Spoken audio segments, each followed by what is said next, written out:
दोस्तों, हिंदू धर्म में हम सभी रामायण की कथाओं से अच्छी तरह से वंचित हैं और माता सीता, श्री राम और लक्ष्मण जी के वनवास काटने की कहानियां भी हम बचपन से सुनते आ रहे हैं। पर आज हम उन्हीं में से एक ऐसी घटना के बारे में बताएंगे जो आपको सोचने पर मजबूर कर देगी। ऐसे में दोस्तों, हमारे हिंदी कथाएं में इस बार का साफ साफ उल्लेख है कि बुरे कर्मों का फल हमेशा बुरा ही मिलता है, फिर चाहे वो इंसान हो या फिर भगवान। और यह तो आप सभी जानते ही हैं कि मर्यादा पुरुषोत्तम श्री राम ने अपनी पत्नी सीता को एक धोबी की बातों में आकर अयोध्या छोड़कर जाने को कह दिया था। लेकिन क्या आपको पता है कि एक समय माता सीता ने बहुत बड़ा पाप किए था, जिसकी सजा के रूप में उन्हें गर्भवती हालत में अपने पति से दूर रहना पड़ा था।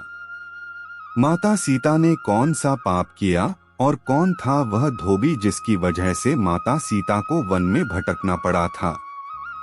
इससे जुड़ी कथा आपको हमारी आज की वीडियो में जानने को मिलेंगी।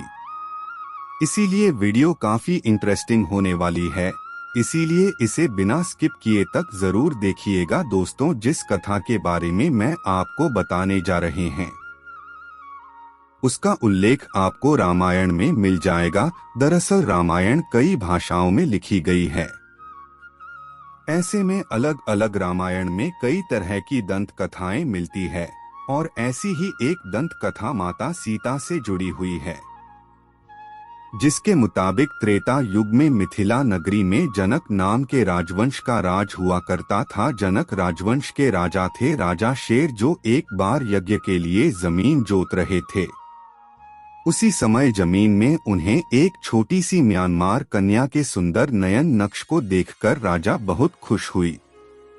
इसलिए उन्होंने उस कन्या को अपनी पुत्री के रूप में ले लिया और यही कर लिया सीता के नाम से जाना। जब सीता थोड़ी बड़ी हुई तो एक दिन अपनी सहेलियों के साथ अपने महल के बगीचे में घूम रहे थे। तभी अचानक उनकी नजर एक तोते के जोड़े पर पड़ी, जो देखने में बहुत ही ज्यादा खूबसूरत थे। तोते का जोड़ा एक पेड़ पर बैठकर सीताजी के बारे में ही बातें कर रहा था। उनके मुख से अपने भविष्य की चर्चा सुनकर सीताजी को बड़ा आश्चर्य हुआ। कहते हैं कि उनमें से मादा तोता बोल रही थी कि पृथ्वी पर श्री राम नाम से विख्यात एक बड़े सुंदर राजा होंगे और उनकी महारानी का नाम जानकी होगा। श्री राम देवी जानकी के साथ कई वर्षों तक राज करेंगे। धन्य है वह जानकी देवी और धन्य है वह प्रजा जिन्हें प्रभु श्री राम जैसे राजा लंड। एक साधारण तोते के मुख से अपने भावी पति का नाम सुनकर माता सीता अचंभित हो गई।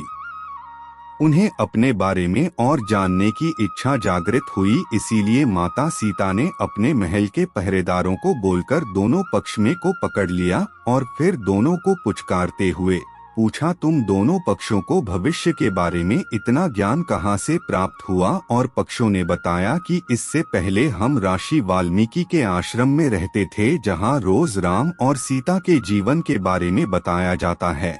इसीलिए हमें उन दोनों के बारे में हर चीज कंठस्थ याद हो गई है।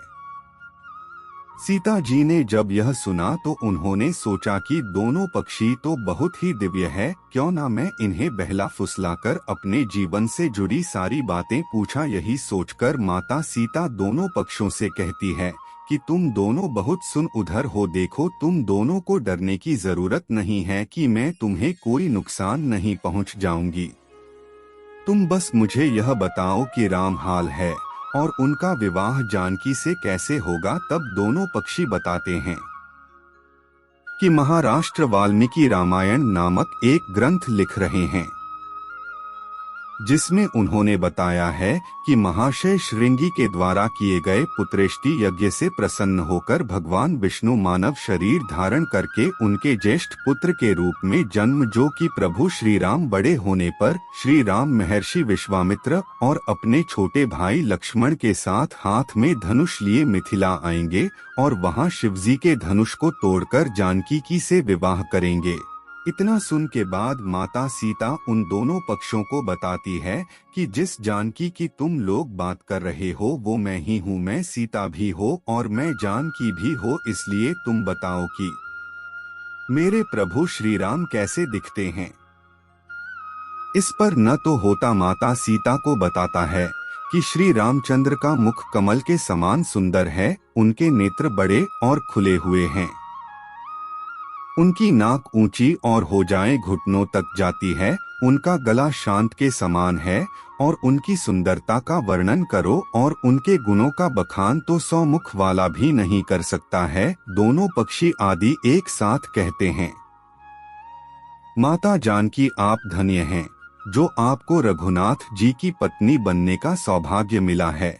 आपकी जोड़ी तीनों लोकों में सबसे खुद होगी। इतना सुनकर देवी सीता उनसे एक सवाल पूछती है और वह तोते का जोड़ा उनके सवालों का जवाब देता है और इस तरह से देवी सीता जी सवाल पूछती जाती है और तोते का जोड़ा जवाब देता रहा। लेकिन एक समय के बाद दोनों तोतों की बात सुनकर सीता जी के मन में लालच आ गया, इसीलिए वह दोनों पक्षों से कहती हैं कि जब तक मेरा विवाह नहीं हो जाता तुम दोनों मेरे साथ राजमहल में रहा होगा। इस पर तोता माता सीता से कहता है, मेरी पत्नी गर्भवती है, इसलिए ऐसे समय में उसको जाने दें। हम दोनों एक दूसरे का भी प्रयोग सहन नहीं कर सकते, इसलिए आप मेरी पत्नी को जाने दीजिए। लेकिन माता सीता ने न तो देखा एक न सुनी। इस पर मादा तोते ने माता सीता से गिड़गिड़ाते हुए कहा, मैं धर्मवती, आप मुझ पर तरस खाया, मुझे जाने दो, मैं अपने स्थान पर जाकर बच्चे पैदा करें और आप चाहेंगे तो उसके बाद में फिर से यहाँ आ जाओ। लेकिन देवी सीता अभी भी मादा तोते को छोड़ने के लिए तैयार न थी। इस पर मादा तोते को गुस्सा आ गया और वह माता सीता को श्राप देते हुए कहती है कि जिस तरह तुमने गर्भावस्था में मेरे पति से मुझको अलग कर दिया है, वैसे ही घर व्यवस्था के दौरान तुमको भी पति वियोग सहना पड़ेगा। इतना कहकर मादा तोता वहीं अपने प्राण त्याग देती है। मादा तोता के प्राण त्यागने के बाद नर तोता भी अपनी पत्नी के वियोग में प्राण त्याग देता है, लेकिन प्राण त्यागने से पहले माता सीता से कहता है कि तुमने जो कम किया है उसकी सजा मिलकर रहेगी, और तो उन्हें सजा दिलाने के लिए मैं मनुष्य से भरी श्री राम की नगरी आई, अयोध्या में इंसान के रूप में जन्म लूंगा और मेरे ही कारण तुम्हें पति के वियोग का दुख उठाना पड़ेगा। कहा जाता है कि तोते की बात सुनकर माता सीता को बहुत दुख हुआ, लेकिन तब तक बहुत देर हो चुकी थी और माता सीता चाहकर भी कुछ नहीं कर सकती थी। बताया जाता है कि अगले जन्म में यह तोता वही धोबी था जिसने माता सीता के चरित्र पर उंगली उठाई थी, जिसके बाद प्रभु श्री राम ने सीता को घर व्यवस्था के दौरान त्याग दिया था। तब माता सीता वन में भटकते हुए महर्षि वाल्मीकि के आश्रम में पहुंची और वहीं पर उन्होंने लव कुश को जन्म दिया। दोस्तों, देवी सीता के वियोग की एक अन्य कथा पुराण में लिखी हुई मिलती है, जिसके मुताबिक एक बार नारद जी को अभिमान हो गया कि कामदेव उनकी तपस्या और ब्रह्मचर्य को भंग नहीं कर सकते हैं। जब उन्होंने यह बात अभिमान में अपने आराध्य देव भगवान विष्णु जी को बताई, तब विष्णु जी ने नारद के घमंड को तोड़ने के लिए एक योजना बनाई और जब नारद मुनि जाने लगे तो उन्हें रास्ते में एक महल दिखाई दिया, जिसके अंदर की राजकुमारी को देखकर नारद जी मोहित हो गए थे। यह सब कुछ भगवान विष्णु की माया था, लेकिन नारद जी को इसकी खबर न थी। राजकुमारी के सौंदर्य से नारद जी का तप भंग हो गया, इसीलिए नारद जी अब राजकुमारी को पाने के लिए भगवान विष्णु की शरण में पहुंच गए और उनसे कहा, हे प्रभु, आप मुझे अपना श्री हरि का रूप दे दीजिए ताकि मेरा विवाह राजकुमारी से संपन्न हो सके। तब भगवान विष्णु ने कहा, ना रखें, कहीं ऐसा न हो कि आप इस रूप को लेकर बाद में पछताने लगे। दरअसल नारद जी राजकुमारी का रूप देखकर भूल गए थे कि भगवान विष्णु का रूप एक वानर का भी है, और नारद जी के घमंड को तोड़ने के लिए भगवान विष्णु ने अपना वानर रूप में नारद जी को दे दिया।